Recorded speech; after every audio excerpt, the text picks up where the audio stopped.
There is a man running laps on a training pitch in Guadalajara, Mexico, in the middle of the FIFA World Cup, and somewhere behind the barriers, somebody with a microphone is laughing at him, not at his performance, not at his tactics, not at his age or his form or his fitness.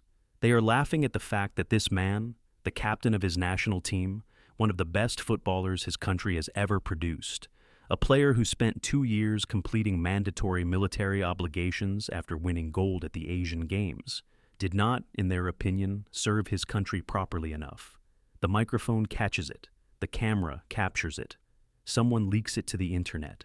And within 48 hours, the entire South Korean squad at the 2026 FIFA World Cup goes silent. Not quietly silent, loudly, deliberately, institutionally silent.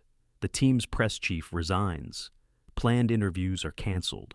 A newspaper is forced to retract an interview it had already published. An entire squad of professional footballers representing one of the most digitally connected nations on earth refuses to speak to the journalists from that same nation. And the Korean Football Association, the governing body itself, issues a formal public reprimand against its own domestic media corps, prioritizing player protection over press access at the world's most watched sporting event. I have been following this story since it broke on June 16th, and I want to be honest with you about something. I did not expect the depth of what is underneath it. What started as a football controversy is not a football story at all. It is a story about what military service means in a country that still lives under the shadow of a divided peninsula, about how that weight falls differently on different people, depending on their fame and their nationality, about a government that tried to declare martial law 18 months ago, and whose former president is now serving a life sentence, about press freedom, about national identity, about who gets to define what it means to have served your country. And it is all unfolding in a training camp in Guadalajara while the World Cup is happening around it. Let me tell you exactly what happened, because the specific details matter. On June 7th, during an open training session at South Korea's World Cup, base camp in Guadalajara, JTBC, the South Korean broadcaster that holds official rights to the tournament, was filming the session. A microphone captured audio from unidentified people standing near the camera. The audio included a voice watching Son Heung-min run with his teammates and saying, in the specific phrasing reported by Times of India, "Is it because he's the captain that he runs like a platoon leader?" Another voice mocked the players' military service records, claiming they had never properly served in the military. JTBC eventually removed the original video and uploaded an edited version with the controversial audio muted. The broadcaster denied that the comments came from its own reporters, stating that the microphones had picked up surrounding crowd noise during the open session. Many South Korean fans remained unconvinced. The footage had already spread. Son Heung-min is 33 years old. He has been South Korea's captain for years. He plays for Tottenham Hotspur in the Premier League. He is, by any measure, the most recognizable South Korean footballer alive. And in 2018, he helped South Korea win gold at the Asian Games in Indonesia, defeating Japan 2-1 in the final. Under South Korean law, athletes who achieve that specific result, gold at the Asian Games or a medal at the Olympics, are eligible for an exemption from the mandatory 21-month military service that applies to all able-bodied South Korean men. Son earned that exemption legally. He then completed a 3-week military training course with the Marines in 2020 and fulfilled alternative service obligations through community work and football-related programs through 2023. That is the entire factual record. Legal exemption earned by winning a competition. Alternative service completed in full. No irregularity. No shortcut that was not available to every South Korean athlete under the same law. Let that sit for a moment, because what the voices on that recording were mocking was not a violation. They were mocking the law itself, applied to the man who was standing 30 meters away preparing for the World Cup. The reaction in South Korea was immediate and severe. Social media exploded. The KFA issued a formal statement calling the remarks inappropriate and noting that they had caused great shock and disappointment within the team. The players did not wait for institutional processes. They acted collectively.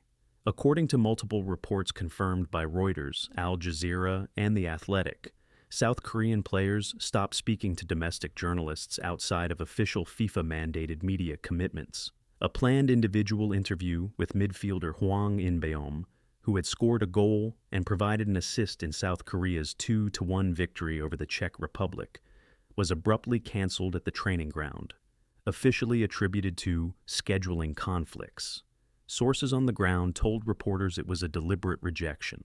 A domestic newspaper was forced to retract an already published interview with midfielder Lee Dong-gyong at the player's request. The team's press delegation chief resigned. Emergency meetings were held within the federation. No media access was arranged for June 16th. A pre-match press conference was eventually scheduled for June 18th, but under conditions that will limit the access that would normally be standard. This is unprecedented. Al Jazeera quoted one observer describing it as the deepest fracture between South Korean players and their domestic journalists in the country's modern footballing history. The KFA publicly sided with the players over the press corps. That is a governing body choosing at the World Cup to limit its own media access rather than manage the players into compliance. That choice tells you how badly this landed internally. Now let me explain why the military service question hits with particular force in South Korea, because without that context, the international reaction to this story makes no sense. All able-bodied South Korean men are required by law to complete approximately 21 months of military service. This is not a relic or a formality. South Korea maintains one of the largest standing armies in the world. It shares a militarized border with North Korea. The two countries never formally ended the Korean War. It concluded with an armistice in 1953, not a peace treaty. North Korea is a nuclear-armed state with an unpredictable government. South Korean men are conscripted into an active military posture, not a ceremonial one. The service requirement delays careers, interrupts education, removes young men from their professional lives for nearly 2 years, and applies to essentially every Korean man regardless of circumstance. The only exemptions are statutory and specific.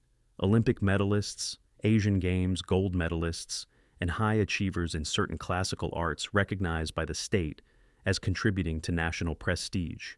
The BTS parallel is worth making explicitly, because fans of the K-pop group made it themselves within hours of the Son controversy reaching global social media.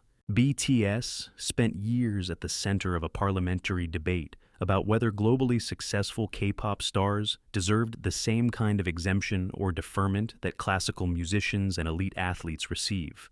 CBS News reported that South Korea's National Assembly passed a bill in 2020, passed by an overwhelming majority of 268 votes to 2, allowing globally recognized K-pop artists to defer military service until age 30. BTS members ultimately served, with Jin enlisting first in 2022. The ITV coverage of that debate noted that survey results were consistently divided. Roughly 60% of South Koreans supported exemptions for globally successful entertainers. Roughly 54% believed BTS should serve regardless. The military service question divides South Korean public opinion in ways that do not map cleanly onto political alignment. It is not left versus right. It is about fairness, sacrifice, national obligation, and the uncomfortable reality that fame creates exceptions that ordinary young men do not get. The exemption debate is not abstract or resolved. It is alive. A Gallup poll conducted during the BTS debate showed roughly 60% of South Koreans supported exemptions for globally successful entertainers, and roughly 54% believed BTS should serve regardless. Those numbers are not contradictions. They reflect the same person holding both views simultaneously, depending on how the question is framed. South Koreans are proud of their global cultural exports. They are also acutely aware that while Son Heung-min was completing his 3-week Marine training in 2020, the 22-year-old man who grew up next door to him in Seoul was in month 14 of a 21-month deployment. That gap does not go away because the law permits it. What makes the Guadalajara incident particularly incendiary is its setting. These journalists were not writing opinion columns in Seoul. They were at the World Cup on accreditation, standing inside a training session made available to them precisely because the KFA wanted coverage of the team. They were guests of the institution whose captain they were mocking, and the mockery happened out loud, on a live microphone, in a place where it could, and did, reach the wider world. The specific phrase that circulated most widely was a voice describing Son's running gait and asking if it was because he's the captain that he runs like a platoon leader, a line that works in Korean as a pun, implying that Son leads from the front only because of his status, not genuine military authority. In Korean cultural context, comparing someone's leadership to that of a platoon leader in a diminishing tone is a specific insult rooted in the exact tension between athletic exemption and real military service. The people who said it knew precisely what they were saying. The camera just didn't know it was listening. There is a layer of political context that I want to bring in here because it reframes the press freedom dimension of this story in a way that most international coverage has not fully addressed. In December 2024, South Korean President Yoon Suk-yeol declared martial law during a televised address, accusing the opposition Democratic Party of collaborating with North Korea and engaging in anti-state actions. He deployed military forces to the National Assembly in an attempt to prevent lawmakers from entering and voting. The parliament convened anyway. The martial law declaration lasted 6 hours before it was voted down. Yoon was subsequently impeached, arrested, tried, and, in February 2026, 4 months before the World Cup, sentenced to life imprisonment by Seoul Central District Court for orchestrating an insurrection. The International Federation of Journalists condemned Yoon's martial law decree specifically for its press implications. The 6-point decree that was technically enforced during those 6 hours included provisions banning fake news, controlling all media outlets and publications under military command, and prohibiting gatherings that incite social unrest. Had the declaration held, South Korea's press would have been placed under direct military control. Reporters Without Borders noted that press freedom in South Korea had deteriorated significantly under Yoon's leadership, with the country's RSF ranking dropping from 43rd in 2022 to 62nd by 2024. The Korea Times reported in March 2026 that talks between cable channel JTBC, the same broadcaster whose camera captured the Son audio, and South Korea's major terrestrial broadcasters had nearly broken down, raising fears that millions of Koreans would be shut out of free-to-air World Cup coverage entirely. Think about what that backdrop means for the Son story. The broadcaster at the center of the audio controversy is the same broadcaster whose contract nearly prevented ordinary South Koreans from watching the World Cup at all. The country whose journalists are now locked out of their national team's media sessions is a country that, 18 months ago, came within 6 hours of having its press placed under military command. The KFA's decision to publicly reprimand its own domestic media corps in a country with that specific recent history is not a standard sports administration decision. It is a decision made in a society that has just survived a constitutional crisis, that is politically fractured, and in which the boundaries between institutional authority and press freedom have been tested in ways that do not have clean resolutions. I am not saying the KFA's decision was wrong. The behavior captured on that microphone was genuinely harmful, directed at a man who had earned his exemption legally and completed his alternative service in full at his workplace while he was preparing to represent his country at the World Cup. The players' solidarity is understandable. The KFA's intervention is defensible, but the mechanism they reached for, a total blackout, a press chief's resignation, an institutional withdrawal of media access, belongs to a tradition that RSF spent years documenting as problematic in South Korea. The fact that it is being deployed now, in a context where the players are clearly in the right, does not fully resolve the question of what precedent is being set. The Trump dimension of this story is one that most international coverage has passed over, but I think it deserves to be stated plainly. The 2026 World Cup is being held in a country whose president has framed immigration enforcement, national loyalty, and the definition of who belongs in America as central political instruments. The tournament providing the backdrop for South Korea's media crisis is the same tournament where workers at SoFi Stadium voted to strike partly because they feared ICE agents arresting them at a football match. It is the same tournament where 2 state attorneys general subpoenaed FIFA over ticket prices.